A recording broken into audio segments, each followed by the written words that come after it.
이혼과 불륜에 대한 실화 말씀드리고 법적 쟁점과 세상의 별별 일들 말씀드리는 은밀한 사생활 지금 시작합니다. 저는 변호사 박기태입니다.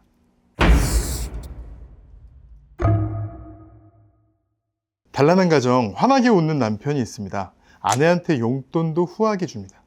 알고 보니 경제신문에도 나오는 능력 있는 남자입니다. 친구들도 모두 부러워해요. 그런데 한 친구가 이상한 얘기를 합니다.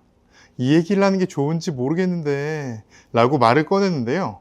오피스텔에서 젊은 여자와 함께 있는 남편을 봤다는 거예요. 아내는 애써 일 때문에 만났을 거라 생각하면서도 계속 의심이 돼서 남편의 뒤를 밟습니다. 그리고 오피스텔 주차장에서 여자의 팔짱을 낀 남편을 발견하게 됩니다. 이때 남편은 상상을 초월하는 반응을 보입니다. 제법이야, 예상 못했어. 이런 여유만만한 태도를 보이는 거예요. 감정적으로 당신에게 미안할 일 하지 않았어. 이러면서 나에겐 일종의 취미자 스포츠야. 이렇게 너무나 당당하게 얘기합니다. 이런 뻔뻔한 남편은 아내의 주변인들에게는 너무 좋은 사람이에요. 아이들에게도 자상한 아버지고요. 처제에게도 용돈을 아낌없이 줍니다. 특히 아내의 남동생, 그러니까 처남 입장에서는요, 완전 롤모델로 생각하고 있습니다. 아내 입장에서는 사실 2배로 화가 날 수밖에 없습니다.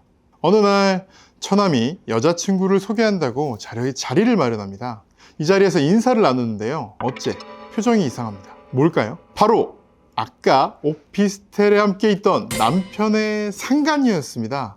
아니, 이런 우연이 있을까요? 남편은 상간녀를 따로 만납니다. 넌 계약을 위반했어. 이게 남자친구를 만난 것도 위반했고 일이 완전히 다 꼬여버렸어. 집에서 언제 나갈 건가? 이렇게 얘기를 합니다. 화가 난 여자는 다른 방법을 찾습니다. 아예 처남을 따라서 집으로 인사까지 온 거예요. 위급함을 느낀 남편은 상간녀를 찾고 상간녀는 돈을 주면 처남과 헤어져 주겠다고 말합니다. 그리고 관계를 정리하기 전에 마지막으로 좋은 시간을 보내려고 하고 있는 그 찰나에 벨소리가 울립니다. 일방적으로 이별 통보를 받고 근처를 맴돌던 처남이 집에 찾아온 거예요. 왜 헤어지자 그런 거야? 이러면서 집에 찾아온 거죠. 남편은 급한 마음에 숨어야 된다고 여기저기 막 두리번거리다가 결국은 베란다에서 뛰어내립니다. 떨어졌다가 다리를 다치게 됩니다. 처남은 남편을 보고 밖으로 따라 나가죠. 그리고 추격전을 벌이는데 다리가 아픈 남편이 제대로 뛸 수가 없잖아요. 그래서 결국 남편은 잡히고요. 처남은 이 남편을 막 때려요. 때리다가 얼굴을 보고 왜 형? 이렇게 하고 깜짝 놀라게 됩니다. 아내는 남편에게 이 얘기를 듣고 이혼하자고 통보를 하고요. 남편은 다리와 얼굴과 모두 다친 상태로 병원에 누워서 가지마! 이렇게 외치면서 마무리됩니다. 이혼 찬성과 반대를 이야기할 필요는 없겠죠? 오늘 이야기는요, 스폰서입니다. 연예인이나 일반인에게 금전적 지원을 해주고 그리고 성적 관계를 가지는 걸 흔히 스폰서라고 하죠. 일종의 성매매라고 볼 수 있는데 꼭 성매매라고 볼 수 있을까요? 이 부분 얘기 한번 해보죠. 이 스폰서는 역사가 짧진 않아요. 여러분 다 아시는 그림일 건데요. 이 드가의 발레리나라는 그림이 있습니다. 드가는 이 발레리나 그림 말고도 발레에 대한 그림을 굉장히 많이 그렸는데요. 이 그림들을 보면 대부분 구석에 어두운 옷을 입은 남자가 지켜보는 모습을 꼭 그려놨습니다. 이 가장 유명한 그림의 경우에도 양복을 입은 남성의 몸이 보입니다. 이들이 바로 스폰서 아니면 이제 스폰서가 되려는 사람들입니다. 그래서 굉장히 화려해 보이는 그림이지만 사실은 좀 어두운 면을 폭로했다는 얘기도 있습니다. 이 한국에서도 어떤 예술인이나 기생이나 광대의 경우에는요, 스폰서가 있거나 이보다 급이 떨어지는 경우에는 대중을 상대로 성매매하는 경우도 굉장히 많았어요. 가장 큰 이유는 대중예술이라는 게 형성되기 전이라는 거예요. 공연을 가서 막 몇백 명, 몇천 명이 공연을 보러 가서 표값으로 얼마를 내는 이런 대중예술은 사실 등장한 지가 한 길게 봐도 300년, 좀 짧게 보면 한 100년밖에 안 된 그런 역사고요. 또 지적재산권 개념이 없잖아요. 지금 같은 경우는 지적재산권이 있다 보니까 앨범을 팔고 BGM을 팔고 스트리밍을 하고 이런 것만으로 돈을 벌 수 있는데 예전엔 녹음 기술이 없었을 뿐더러 악보나 이런 거에 저작권이 하나도 인정이 안 됐습니다. 바흐나, 핸델, 모차르트가 당대에나 어쩌면 지금이나 더 아이돌 같고 더 인기가 있는 존재일 수 있거든요.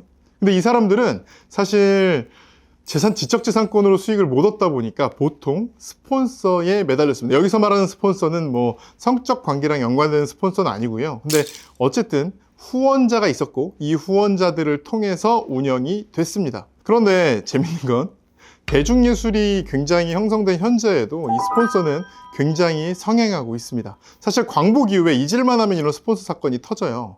또 장자연 사건 이런 것처럼 사회적으로 큰 파장을 불러일으킨 사건도 있었습니다. 근래 이 달샤벳 셀이라는 전 아이돌이 DM으로 스폰서 제안 온 걸 폭로했는데요. 이거 외에도 사실 나한테 이런 제안이 왔어요, 이런 폭로한 사람들 생각보다 굉장히 많습니다. 그러면 스폰서는 성매매일까요?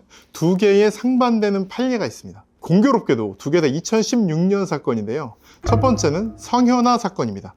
성현아는 어떤 사람이 이제 사람을 소개해줬어요. 근데 소개해주면서 뭐라고 했냐면, 돈 많은 사람, 너의 어려움을 해결해 줄 수 있는 사람을 소개해 줄게, 이런 말을 해서 성현아가 소개를 받았습니다. 그리고 성현아에게 돈을 주고 성매매를 한 사람이 있는데, 그 사람 진술에 따르면 성관계를 맺는 대가로 금품을 주는 그런 계약을 체결을 했다고 아예 얘기를 하고요. 그거의 대가로 5천만 원을 줬다, 이렇게 진술을 했습니다. 그래서 1심과 2심에서는 다 성매매라고 판단을 했습니다.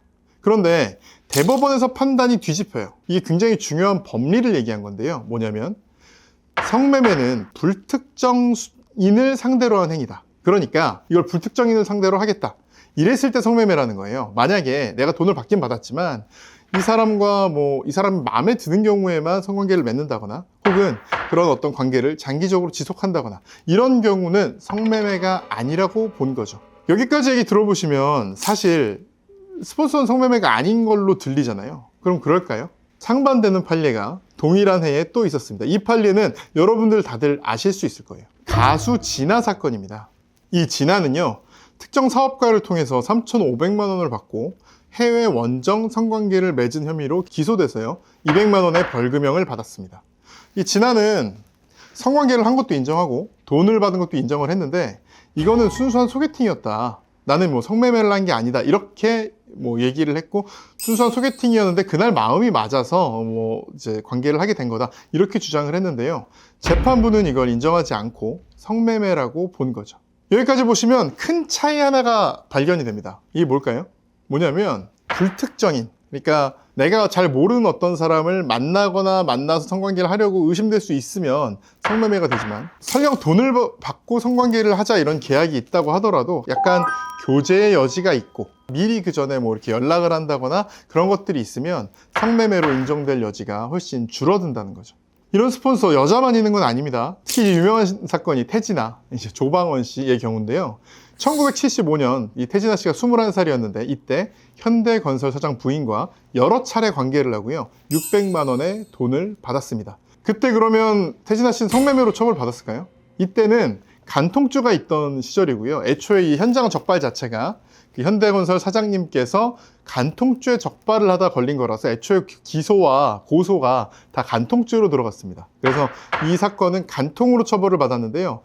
제가 볼 때는 당시에도 이게 성매매 가능성은 좀 있지만 법리적으로 성매매로 인정받지 않았을 가능성이 좀 더 높다고 생각이 듭니다. 이 반드시 근절돼야 하죠. 이 근절돼야 하지만 역사적으로 뿌리 깊고 최근까지도 빈번하게 일어나고 있으며 지금 이 순간도 누군가는 하고 있을 것 같은 스폰서를 성매매로 봐야 될지 아닐지, 여기에 대해서 여러분의 의견을 남겨주세요.